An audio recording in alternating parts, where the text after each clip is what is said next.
Celakalah orang-orang yang sholat. Neraka orang-orang yang sholat. Karena sholatnya lalai. Nanti KTP, katakanlah KTP ini ya.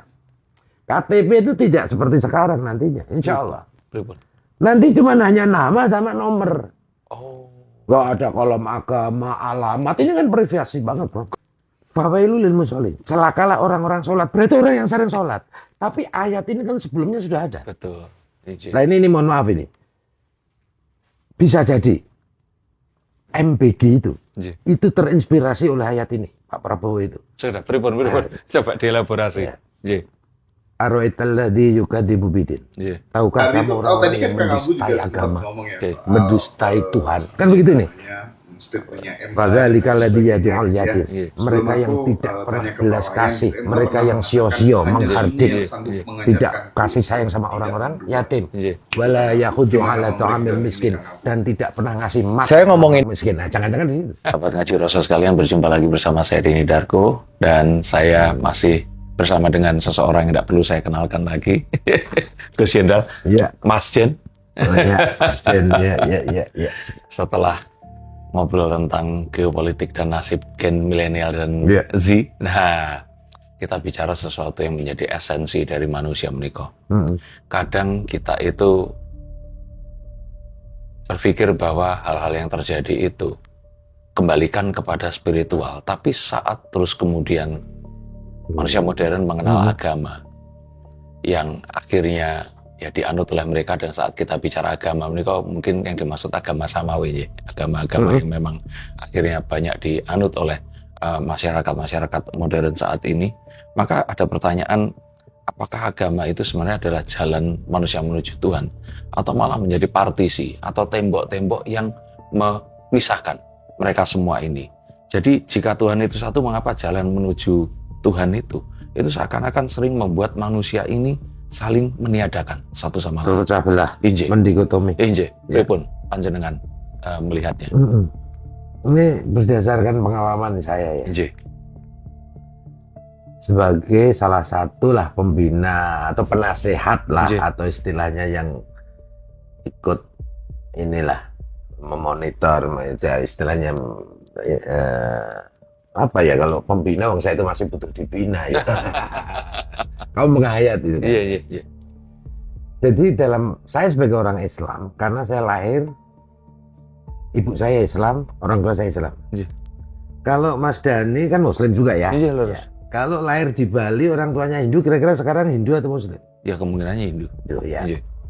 Tapi oleh kelompok agamawan, ini kan yang berbeda sama kita, berbeda agama, itu kan saling mengkafirkan, saling menafikan untuk meniadakan. Betul lah. Padahal dalam agama itu sendiri itu kan salah satu rukun iman dalam konteks Islam yang 6 rukun iman. Betul. Iman kepada Allah, iman kepada malaikat Allah, iman pada kitabullah, iman pada Rasulullah, iman pada qada qadar, takdirnya Allah. Baru iman kepada yaumil akhir atau kiamat atau hari akhir.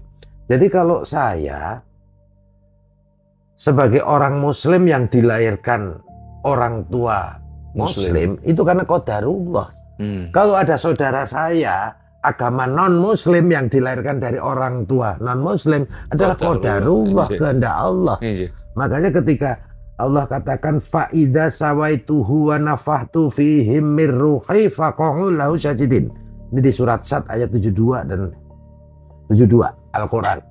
Maka setelah ku sempurnakan kejadiannya manusia, Adam dan anak keturunannya, kita semua. Ya, sempurna dalam bentuk secara fisik ya, ada kepala, badan, tangan, kaki menurut medis 4 bulan. Ya kan? Janin bayi. Kemudian Allah katakan fihi murihi, kemudian ku tiupkan ke dalamnya rohku. Faqa'u lahu sajidin, para malaikat dan pimpinannya, iblis sujud hormat sama Adam, sama manusia ini. Pertanyaan, yang meniupkan roh pada setiap janin bayi yang berbeda-beda suku bangsa orang tua tadi, Tuhannya sama atau beda? Sama. Orang Islam nyebut Allah, orang Hindu nyebut Ide Sang Yang Widiwasa, orang Nasrani nyebut Yesus, Allah, orang Yahudi nyebut Yahweh, orang Konghucu nyebut Tien dan lain sebagainya. Orang penghayat menyebut Gusti Kang Murbeng Dumadi misalnya gitu. Saya Ahmad Nur Wahid, ada yang nyebut Pak Nur, ada yang nyebut Jenderal, ada yang nyebut Pak Jenderal, ada yang nyebut Gus Jenderal, ada yang menyebut Mas Jenderal. Papa, anak saya, ada yang nyebut Mas Jenderal, ada yang nyebut sayang istri saya kalau tanggal muda. Orangnya satu, tetapi setiap orang berbeda-beda, manggilnya berbeda-beda. Dan itu menjadi qadarullah kan. Nah, sehingga ketika tidak menghormati yang berbeda-beda atas kehendak Tuhan tadi, melawan kodrat. Maka di dalam surat Sad ayat 72 lanjutannya, fasajadal malaikatu kulluhum ajma'un illa iblis. Istakbara wa kana minal kafirin. Semua malaikat setelah kuperintahkan sujud sama manusia. Semua sujud. Kecuali iblis, pimpinannya yang paling hebat, nggak mau sujud. Kenapa? Istakbara wa kana minal kafirin, karena sombong. Iblis karena merasa paling benar, merasa paling islami, merasa paling bertauhid, merasa dekat sama Tuhan, ya kan? Maka dia kafir karena menyombongkan diri. Nah, termasuk orang-orang beragama, kuncinya adalah ya ayat Tuhan nafsul mutmainah. Membangun jiwa yang mutmainah, jiwa yang tenang, lembut, penuh kerendahan hati, tidak sombong. Begitu mereka sombong, meskipun hafal Quran 30 juz, bukan juz 30, beda kan 30 juz. Juz 30 kan beda ini. Tapi kalau sombong, apalagi mengkafirkan orang lain, nah udahlah. Itu menjadi fitnah di dalam agama. Satu. Yang kedua, saya akan menjelaskan dari konteks Islam karena saya Islam. Takutnya khawatirnya kalau agama lain kan nanti jadi fitnah kan. Di dalam Islam, adin, inna dina indallahil Islam. Adin yang diridhoi Allah itu Islam. Nah, Islam itu wa ma arsalnaka illa rahmatan lil alamin. Islam itu rahmatan lil alamin, bukan hanya rahmatan lil muslimin. Betul, terus. Ketika menjadi entitas, itu kan menjadi rahmatan lil alamin. Muslimin. Oh, kalau entitasnya. Iya kan, jadi entitas tertentu. Makanya kan diksi agama itu kan nanti dibahas sama Romo, nama Prof itu, Prof siapa? Pak Khozim, ya, Kiai Khozim sama Prof Hadi itu. Diksi agama itu kan baru belakangan. Betul. Iya kan? Betul. Nah, kenapa gini?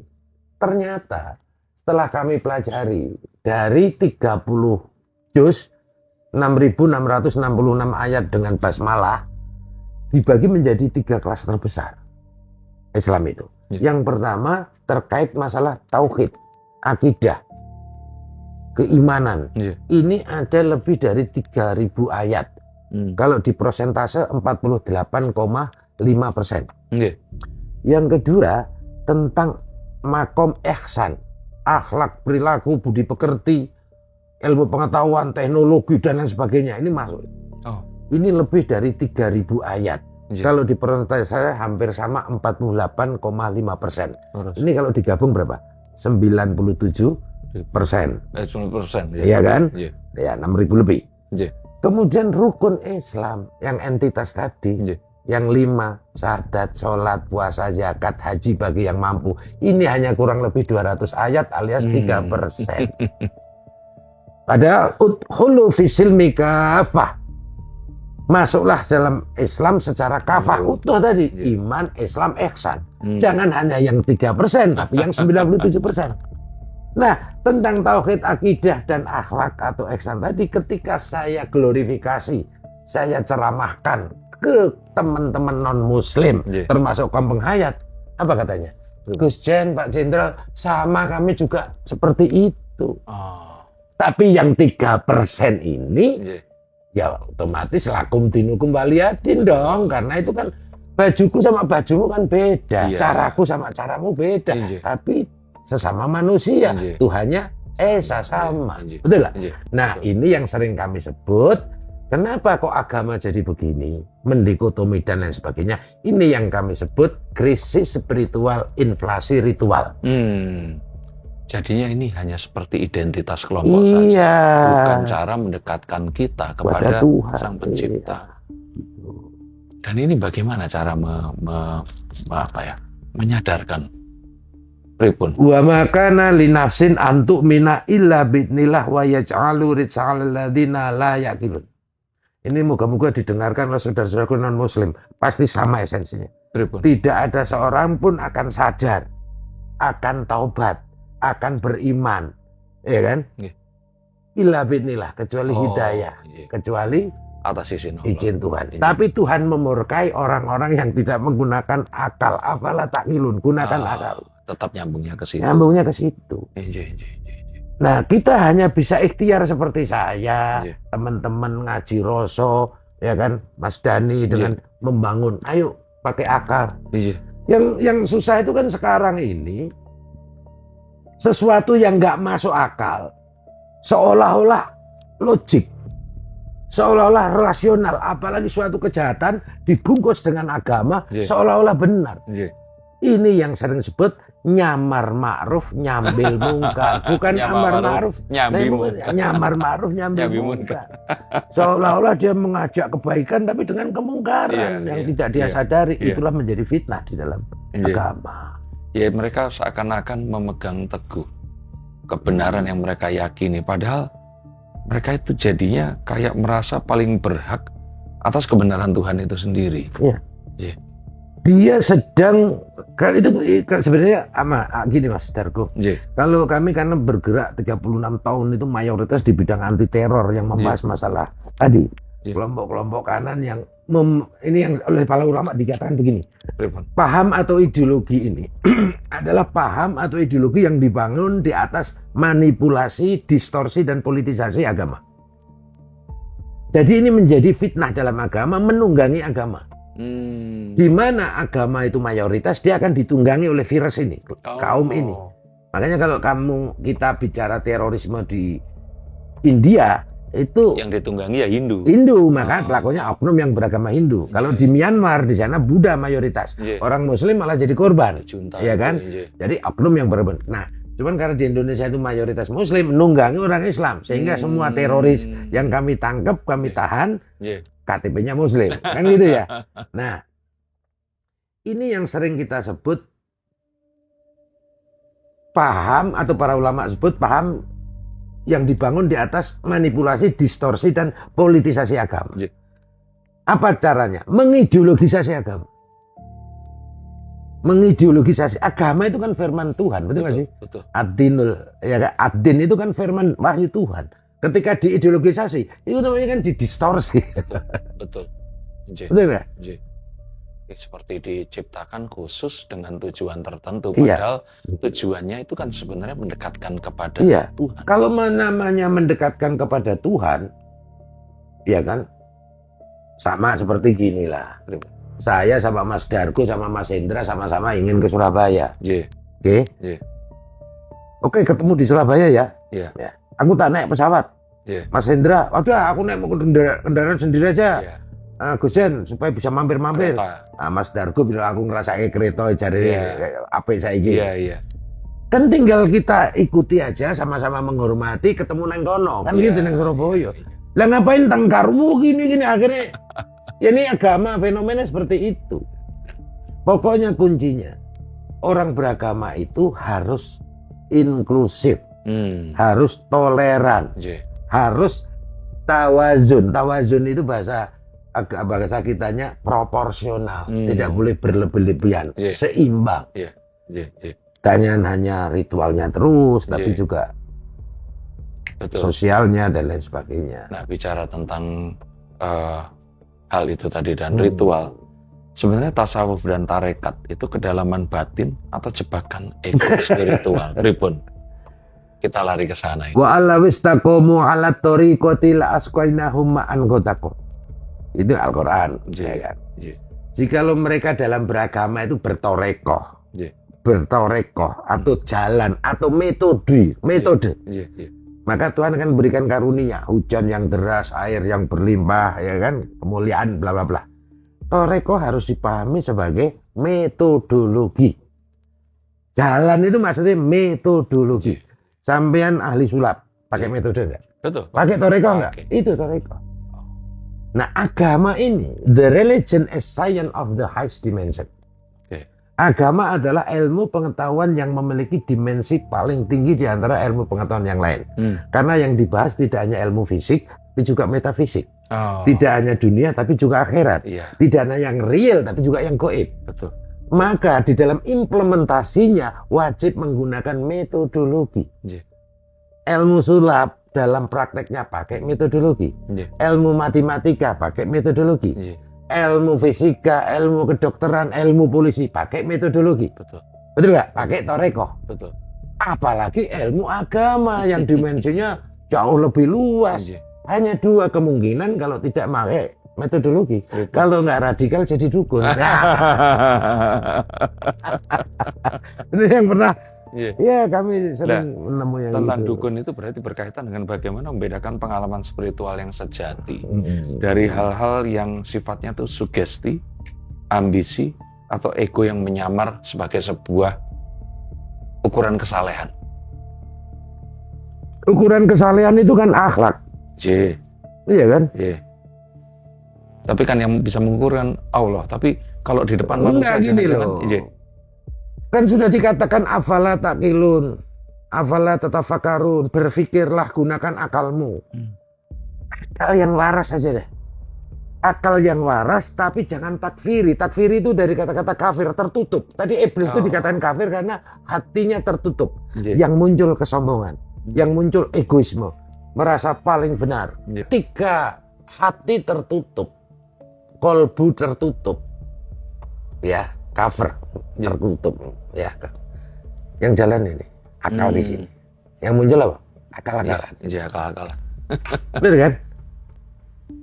Padahal sistemnya, mekanisme sunatullahnya, la haula wala quwata illa billah, tiada daya upaya melainkan dari Tuhan.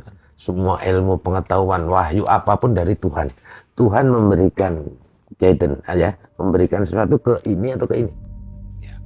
Ke ini kan. Oleh hati, oleh kolbu, dirilai melalui otak. Oleh otak ditransformasikan, diperintahkan ke panca indera. Jadilah perilaku budi pekerti yang luhur. Akhlakul karimah. Apa esensi akhlakul karimah? Khairun nas anfa'um linas. Misi utamanya Nabi itu adalah innama bu'itsu li utamima makarimal akhlak. Semua Nabi dan Rasul.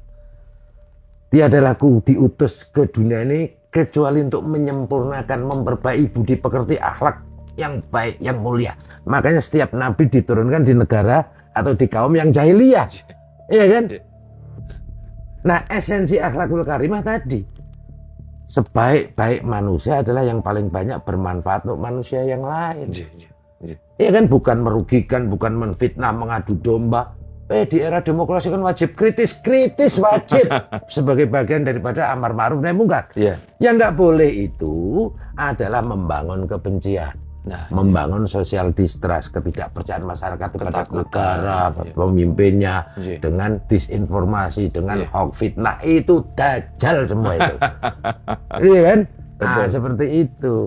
Dan itu juga pertanyaan mengapa banyak orang itu masih bisa rajin berzikir dan mengikuti tarekat, tapi dalam kesehariannya itu mereka masih keras dalam menghakimi orang lain. Kan seharusnya jika itu terjadi itu hatinya lebih. Fawailul musallin alladzina hum an salatihim sahun alladzina hum yura'una wa yamna'unal ma'un. Salat itu zikir kan? Betul. Celakalah orang-orang yang sholat, neraka orang-orang yang sholat. Karena sholatnya lalai. Lalai di sini tidak khusyuk. Tidak khusyuk itu puncak dari tidak khusyuk itu tidak ihsan. Tidak ihsan itu tadi akhlakul karimah tadi. Karena tidak ikhlas. Wa yamna'unal ma'un. Dia alladzina hum yura'un, dia hanya fisiknya riya. Sehingga tidak tercermin al-ma'un terhadap sesuatu yang berguna bagi sesama. Betul lah kira-kira? Betul. Jadi orang zikir, orang sholat, orang ritual, mau ibadah apa, tetapi kalau tidak ikhlas, tidak khusyuk, maka fail, celaka, neraka. Nah, parameter khusyuk apa? Akhlakul karimah, budi pekerti yang luhur. Tidak tercermin dari hal yang Iya, makanya kalau ada, ini maaf ini sedikit ya nyinggung-nyinggung yang sekarang rame itu fenomena isu ijazah Pak Jokowi itu kan, ada ulama, ada tokoh agama kok begitu ngomongnya atas nama agama dengan mencaci, dengan menjas. Jadi gimana coba? Betul gak? Berarti nggak akhlakul karimah. Ya, Mas. Mohon maaf ini dengan segala hormat ini. Semuanya buat kita semua lah. Jangan sekali-kali melawan orang baik dan orang sabar. Ini perintah Allah. Satu, innallaha ma'asabirin. Sesungguhnya Allah bersama orang-orang sabar. Inna rahmatallahi qaribum minal muhsinin. Sesungguhnya rahmat dan kasih sayang Allah ada pada orang-orang yang baik, orang ihsan tadi. Nah, kalau kita melawan orang-orang yang seperti itu, tampias kita. Sama aja kita melempar bola ke tembok, yang balik bola, betul gak sih? Melempar kotoran, yang balik kotoran. Betul gak sih? Nah, ini untuk kita semua. Itu ternyata ini ayat sih. Ayat Al-Quran itu. Saking Mas Bambang Wuryanto, Bambang Pacul. Bambang Pacul ngomong apa? Itu, jangan lawan orang baik. Dan orang cantik. Orang baik. Orang baik. Itu kan filosofi leluhur kita. Dan itu ada di dalam Al-Quran. Ya mungkin diksinya bukan jangan melawan. Tapi kan kalau kita melawan orang baik semacam melawan Allah. Karena di dalamnya ada Allah, dibersamai oleh Allah. Kan begitu. Dan tadi juga kalau kita ngomong disinformasi, kalau seandainya ayat panjenengan bacakan tadi dipotong, loh jangan sholat loh, nanti celaka. Lah, bener kan, celakalah orang yang sholat. Kalau berhenti di situ loh. Fawailul lil musholin. Celakalah orang-orang sholat. Berarti orang yang sering sholat. Tapi ayat ini kan sebelumnya sudah ada. Betul. Nah ini mohon maaf ini. Bisa jadi MBG itu terinspirasi oleh ayat ini, Pak Prabowo itu. Sudah, pripun. Coba dielaborasi. Aro'aitalladzi yukadzibu bidin. Tahukah kamu orang-orang yang mendustai agama? Mendustai Tuhan. Kan begitu nih. Fadzalika alladzi yad'ul yatim. Mereka yang tidak pernah belas kasih, mereka yang sio-sio menghardik, tidak kasih sayang sama orang-orang yatim. Wala yakhudhu 'ala ta'amil miskin, dan tidak pernah ngasih makan orang-orang miskin. Nah, jangan-jangan di situ. Iya kan? Ya semoga begitu, tujuannya mulia, tapi implementasinya harus diawasi dong. Iya kan? Harus adil, harus proporsional dong. Jangan dikorup, betul gak sih? Baru fawailul lil musholin. Ini kan jelas sekali ayat ini. Baik yang awal maupun setelah ini kan. Ini orang yang sholatnya lalai, yang tidak khusyuk, yang celaka walaupun dia rajin sholat, yang sio-sio sama orang yatim, tidak ngasih makan orang miskin kan gitu ya. Tidak pernah berguna sama sesamanya, ya kan begitu. Itu untuk orang-orang yang anti MBG sih. Enggak lah. Artinya begini loh. Kritik itu boleh, wajib. Karena kita wajib beramar ma'ruf nahi mungkar. Amar ma'ruf nahi mungkar ya. Bukan nyamar ma'ruf nyambil mungkar ya kan. Tetapi kritik yang konstruktif, yang membangun. Betul nggak? Banyak teman-teman apa itu yang kemarin datang ke DPR yang mengevaluasi tentang MBG itu bagus kok. Yo, negara pemerintah ya harus welcome dong, harus legowo kalau memang niatannya bagus, tujuannya mulia. Nah, kalau tadi kan ngobrolin tasawufnya belum terlalu banyak nih. Apakah tasawuf seharusnya tarekat tasawuf itu kan mirip-mirip. Tasawuf itu kan suatu ilmu juga. Betul. Nah, apakah tasawuf seharusnya menjauhkan manusia dari dunia atau justru membuatnya lebih berani untuk memperjuangkan keadilan? Tasawuf yang benar itu yang terakhir. Memperjuangkan agama. Jadi begini loh Mas. Inna dina indallahil Islam. Karena tasawuf kan dikenal di Islam nih. Kan? Ad-din yang diridhoi itu Islam. Islam itu kan dari kata silmi salam salama. Silmi itu berserah diri kepada Tuhan dengan menghilangkan segala ego, kesombongan, kerendahan hati, mutmainah jiwa kita ini supaya damai dan menjamin keselamatan bersama. Kemudian Dalam Islam itu juga manusia itu sebagai khalifah di muka bumi. Artinya sebagai pemimpin seluruh makhluk di muka bumi. Untuk mengelola di muka bumi. Apakah mengelola itu hanya dengan duduk, dengan banyak zikir, sholat terus, tanpa ikra, meriset. Tuhan itu ya memerintahkan kita untuk meriset. Ikra itu artinya kan membaca, meriset. Nah kalau kita diberi amanah untuk jadi pemimpin, ya kita harus kreatif, inovatif, terus menerus. Bukankah kita untuk membuat kemaslahatan di muka bumi? Betul. Nah kalau kemaslahatan di muka bumi apa hanya dengan sholat dan zikir? Itu kan egois yang nggak disadari. Sholat untuk siapa? Ya mereka merasakan untuk dirinya, betul nggak? Zikir untuk siapa? Untuk dirinya. Tapi ketika kita berproduktif, bukankah tugas utama atau misi utamanya Nabi khairunas anfa'ulinas? Manusia yang terbaik adalah manusia yang bermanfaat orang lain. Dan sekarang ini orang ulama besar, kerjanya zikir, dia tasawuf katakanlah ya, ahli tasawuf, ya kan? Kerjanya ceramah di mana-mana. Tapi kemanfaatannya dibandingkan Thomas Edison yang menemukan lampu ini, dibandingkan Einstein yang menemukan energi nuklir, EMC kuadrat, dibandingkan ya siapapun lah. Agama itu untuk itu. Agama itu tadi loh, the religion is science of the highest dimension. Science of the highest. Betul lah sih. Jadi nggak boleh kalau ada katakanlah mengatasnamakan tasawuf, mengatasnamakan tarekat, tapi mendikotomi antara sains teknologi dengan syariat, itu nggak benar. Nggak benar. Karena ilmu pengetahuan teknologi adalah bagian daripada adin itu sendiri. Aku tidak bilang agama ya, adin. Karena memang sejatinya ya itu. Agama kan ciptaan manusia. Nah, kita sekarang masuk ke penghayat kepercayaan. Penghayat kepercayaan itu warga yang setara atau sekarang ini rasanya kok seperti jadi tamu tapi di negeri sendiri. Pripun?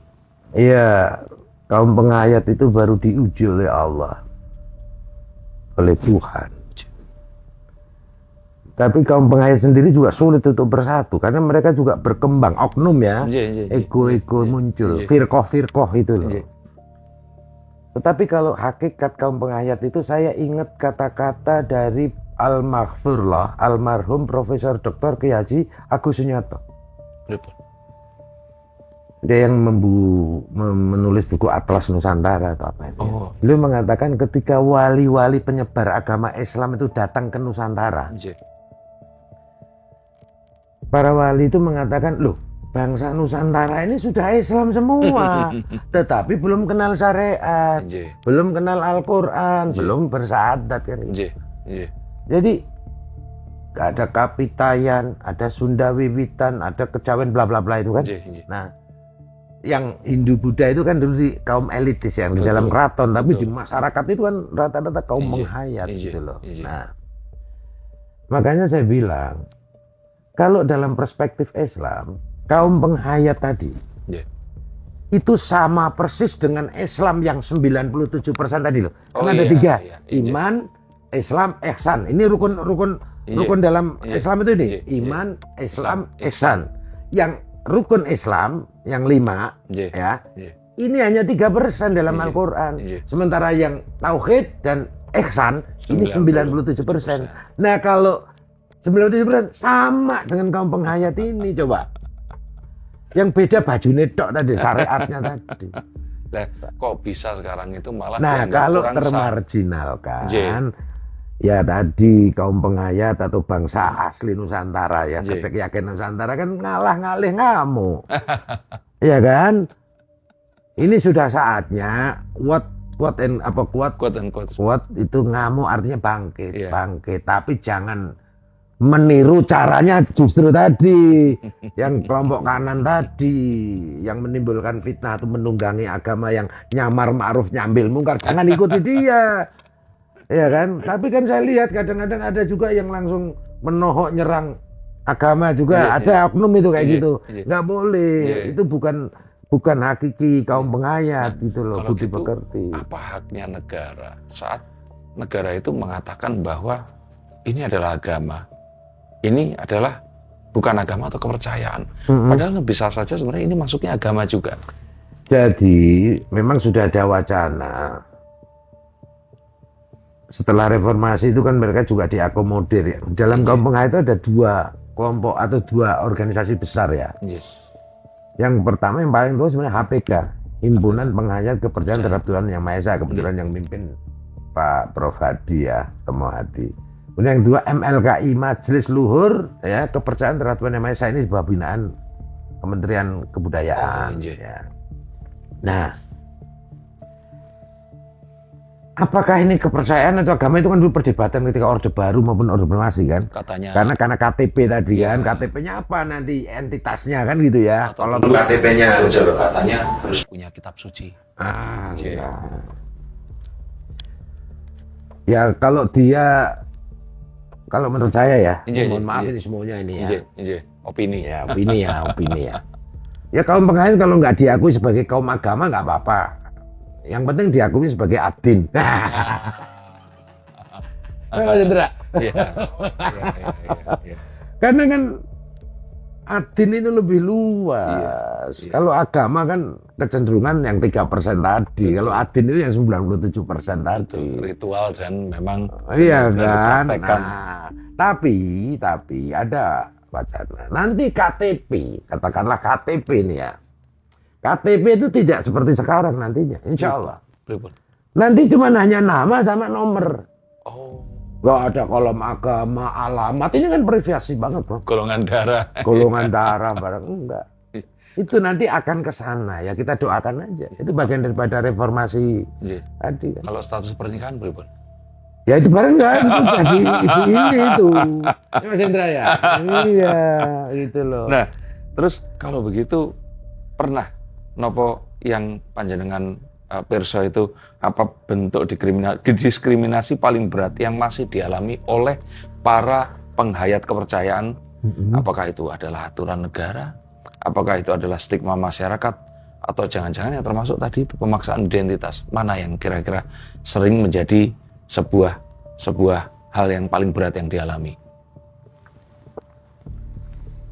Kalau kaum penghayat ini, ya kembali lagi harusnya ditanyakan ke kaum penghayat ya. Tapi panjenengan sering bersinggungan. Ya. Jadi yang pertama, mereka merasa termarginalkan itu, yaitu mungkin apa ya? Ya mereka masih terstigma sebagai animisme, dinamisme. Iya, ya kan? Betul. Kemudian yang kedua dia juga di dalam, ya alhamdulillah Pak Prabowo itu kan misalnya gini ya, Assalamualaikum warahmatullahi wabarakatuh, selamat siang, salam sejahtera, salam, Om Swastiastu, Om Salve, Namo Buddhaya, rahayunya belakangan tidak ada. Nah belakangan sudah ada ini, iya kan? Loh, kayak gitu juga mereka merasa termarginalkan loh. Kan salamnya orang penghayat itu kan rahayu. Tapi aku suka Pak Presiden kita ini kan gini. Ini salam Nusantara ini. Ya. Harusnya ini juga menjadi salam Pancasila. Itu kan begini. Ini kan ngejak perang nih, silat ya. Saya kan pembina PSAT ya, silat. Ya udah, aku suka Pak Prabowo, Pak Presiden kita sudah mengglorifikasi, membudayakan dengan salam seperti ini. Nah, jadi pluralisme itu akhirnya apakah dianggap sebagai ancaman bagi akidah atau sebenarnya pluralisme itu kewajiban di dalam agama, kewajiban di dalam Islam. Jadi tanda kedewasaan iman juga termasuk di situ ya. Orang bisa wasatiyah, orang bisa moderat, perintah Tuhan tadi, jalan tengah moderat wasatiyah, wa kadzalika ja'alnakum ummatan wasata. Syaratnya apa? Kalau dalam rumus saya namanya 6T. 6T. 6T. Nah, bagaimana? T yang pertama taat. Ya ayyuhalladzina amanu atii'allah wa atii'ur rasul wa ulil amri minkum. Wahai orang-orang beriman, taatlah kepada Allah, taat kepada Rasul, dan taat kepada negara, pemerintahan yang sah, komitmen kebangsaan, Pancasila. Itu kan begitu. Betul. T yang kedua, setelah yang pertama taat, T yang kedua adalah tawazun. Tawazun itu artinya seimbang, proporsional. Tidak zolim, tidak berlebihan, tidak kanan, tidak kiri, tapi bebas aktif di tengah-tengah. Indonesia banget. Indonesia banget ya dulu. Ya kalau Mas Dhani pakai baju sebagus apapun kalau bajunya sesek lah ya elik toh. Iya, iya. Atau sebaliknya bajunya lobok ya kayak kuntilanak atau apa kan gitu ya. Tapi harus pas, Iya. presisi lah kalau di Iya. polisi kan gitu. Iya. Kemudian T yang ketiga harus tasamuh. Tasamuh itu toleran, inklusif. Menghormati pluralitas sebagai keniscayaan, sebagai sunatullah itu loh. Iya. Iya. Iya. Ya kan? Taat, tasamuh, tawazun, tasamuh. T yang keempat adalah ta'aruf. Dalam perbedaan pluralitas wajib saling mengenal. Ya ayuhan nas, wahai manusia, inna khalaqnakum min dzakari wa unsa wa ja'alnakum shu'uban wa qabaila lita'arafu. Lihat. Iya. Ini apa namanya? Wahai manusia, kujadikan kalian semua dari seorang laki-laki dan seorang perempuan. Kemudian kujadikan kalian berbeda-beda, pluralitas. Iya. Beda suku, bangsa, agama. Untuk saling mengenal. Iya. Saling mengenal itu tidak sekedar tahu. Iya. Saling mengenal itu kayak saya sama Mas Hendra sama sampean, Iya. kita sama istri saya Iya. walaupun berbeda, saling mengenal. Iya. Betul lah. Inna akramakum indallahi atqakum. Iya. Sungguh yang paling dekat, yang paling disayang, yang paling ini adalah orang yang paling bertakwa, yang membedakan ketakwaan, bukan perbedaan tadi. Perbedaan itu jadi sini, Mas Hendra, Mas Dani. Iya. Dalam hidup ini yang pasti itu ada 3. Yang satu, pertama kematian. Iya. Yang kedua, perubahan atau perbedaan. Iya. Dan yang ketiga, kausalitas, sebab akibat. Iya. Barang ngunduh woing pakarti. Nah, Oh, Jawa iya, ya kan? iya, iya. Barang siapa menanam dia akan Menerima, menuai. Ini menuai. 3 hal Iya. ini. Iya. Jadi pluralisme itu berarti menganggap semua agama sama atau mengakui bahwa setiap manusia sejatinya memiliki hak yang sama untuk dihormati. Mengakui setiap manusia punya jati diri manusia itu kan Itu manusia kan. Manusia kan fihi miruhi dalam roh yang sama kan. Oh, iya. Yang meniupkan kan sama. Iya. Yang membedakan kan suku bangsa itu kan kehendak Tuhan kan. Iya. Iya. Betul ya? Betul. Betul. Nah kalau kita beriman, rukun iman yang kelima itu mengimani kepada qadarullah. Kita berbeda-beda itu kodratnya Allah. Betul. Betul nggak? Betul. Ya kita harus menghormati, karena kalau kita intoleran, tidak menghormati, sama aja melanggar sunatullah. Tidak menghormati yang mencipta. Betul nggak sih? Iya. Jadi kenapa kok dialog lintas agama ini sering dicurigai sebagai sebuah ancaman bagi akidah? Ya karena itu superioritas atau hegemoni oknum-oknum agamawan. Dan ini itu pernah terjadi sebelum Renaissance. Tepatnya? Lah dulu ketika abad-abad berapa itu ya? Renaissance itu kan abad 14 ya. Iya. Nah sebelumnya itu kan Kopernikus nih kok. Ya, Yang ya itu dihukum. ya Renaissance abad kesadaran, kebangkitan Iya, itu kan. Iya. Itu kan berawal dari hegemoni superioritas kaum agamawan, gereja-gereja saat itu kan, yang mendikotomi antara agama dan ilmu pengetahuan, ya kan, yang membuat otak, pemikiran, kreativitas beku karena dogma, gitu kan. Nah terus muncullah Renaissance. Tapi ini kebablasan juga, memisahkan antara agama dan ilmu pengetahuan, jadilah sekularisme dan lain sebagainya. Illuminati, ya betul gak sih? Nah sekarang kan tadi yang merasa apa namanya merusak akidah ini apa? Itu karena ingin mempertahankan hegemoni, superioritas, otorisasi sebagai, ngerti gak? Mengerti. Oknum itu banyak ulama yang bagus, banyak tokoh agama yang bagus. Tapi itu sesuatu yang sebenarnya berulang kembali di zaman dulu dan sekarang nih kok. Mas Dani, ini tak gambarkan secara logik dan realistis. Kalau jenengan diperintahkan, jenengan disuruh perang sama sesuatu yang sangat kuat dan tidak kelihatan, sampean iso tidak bisa melihat musuhmu, musuhmu bisa melihat sampean. Sampean kalah atau menang? Bunuh diri itu. Pasti kalah dong, secara logika kalah Iya, dong. iya, Nah, iya. supaya sampean menang, caranya gimana? Ya harus pertama melihat musuh kita. Kalau nggak bisa, Ya ya bersama yang maha menang dong. Oh, gimana sih? Betul nggak? Saya kira taktiknya. Iya, taktiknya kan wakunu, ya gini loh. kita ini diperintahkan, ya kan, bermusuhan melawan iblis. Ya, ya ayyuhalladzina amanu udkhulu fis-silmi kafah wa la tattabi'u khutuwatis syaiton innahu lakum aduwwun. Wahai orang-orang beriman, berislamnya secara utuh, jangan hanya syariatnya, tapi iman dan ihsannya, akhlaknya, kan begitu budi pekertinya. Dan jangan sekali-kali mengikuti langkah iblis, karena sesungguhnya setan iblis itu musuh yang nyata. Kita suruh bertempur, bermusuhan sama iblis yang notabene nggak kelihatan pimpinannya para malaikat. Hebat dia. Umurnya dari dulu sampai sekarang. Dia. Sampai kita mati juga masih hidup. Ya, kita disuruh melawan itu, apa kata Allah? Ya ayyuhalladzina amanu taqullaha wa kunu ma'as-shadiqin. Wahai orang-orang beriman, ya kan? Bertakwalah. Masih kurang kamu, belum tentu menang. Wa kunu ma'as-shadiqin. Bersamalah dengan orang-orang yang shadiq, orang yang menang, orang yang benar. Siapa itu? Orang-orang yang baik, orang-orang yang sabar. Kenapa? Innallaha ma'as-sabirin. Sesungguhnya Allah bersama orang sabar. Yang bisa ngalahin iblis itu hanya Allah, bukan kita. Makanya kita harus menyamakan frekuensi kita dengan frekuensinya Allah, supaya iblis takut. Kan logikanya kan begitu. Jadi sebenarnya tidak disuruh ngelawan, tapi suruh cari backingan. Itu dia. Bahasanya Mas Indro itu apa ya? Istilahnya golek polo.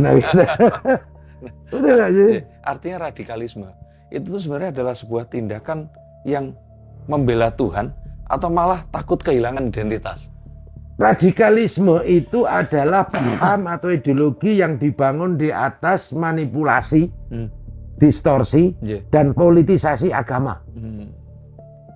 Ini radikalisme yang menunggangi agama loh ya. Iya, betul. Bukan karena radikalisme macam-macam. Ada radikalisme kanan yang menunggangi agama, radikalisme kiri yang menunggangi itu Marxisme, Leninisme, komunisme, terus radikalisme lainnya, liberalisme, kapitalisme, sekularisme, ultranasionalisme. Itu radikal. Karena ini merubah tatanan sosial, politik yang sudah menjadi konsensus yang sudah mapan. Nah, jadi orang radikal itu adalah orang yang tidak metodologis dalam beragama.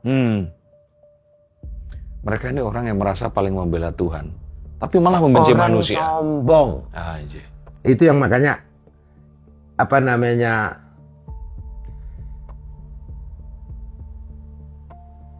ittabi'u ma la yas'alukum ajran muhtadun.